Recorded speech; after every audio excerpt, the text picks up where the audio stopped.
पत्रकाराने लिहिलेल्या लिखाणानं कोणी अस्वस्थ होत नसेल, उद्विग्न कोणी होणार नसेल, कोणी चिडणार नसेल, कोणी संतापणार नसेल, कोणी चांगलं बोलणार नसेल, तर त्या लिखाणाला काहीही अर्थ उरत नाही. जे पत्रकार जेव्हा लिहितो, पत्रकार जेव्हा बोलतो, त्यावर चांगल्या वाईट ह्या प्रतिक्रिया उमटल्याच पाहिजेत. वाचणाऱ्याने किंवा ऐकणाऱ्याने तोंड फोडून एकतर शिव्या दिल्या पाहिजेत किंवा चांगलं तरी बोललं पाहिजे. म्हणजे जे काही लिखाण केलंय त्यावर प्रतिक्रिया ही उमटलीच पाहिजे. जर आपल्या लिखाणाची दखल कुणी घेणार नसेल तर आपल्या लिखाणाला, आपल्या बोलण्याला काहीही अर्थ उरत नाही. आणि म्हणून प्रत्येक पत्रकाराने दखलपात्र झालं पाहिजे.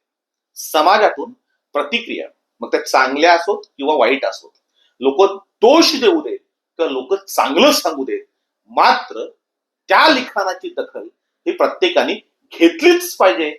तर त्या लिखाणाला खऱ्या प्रकारे अर्थ प्राप्त होतो.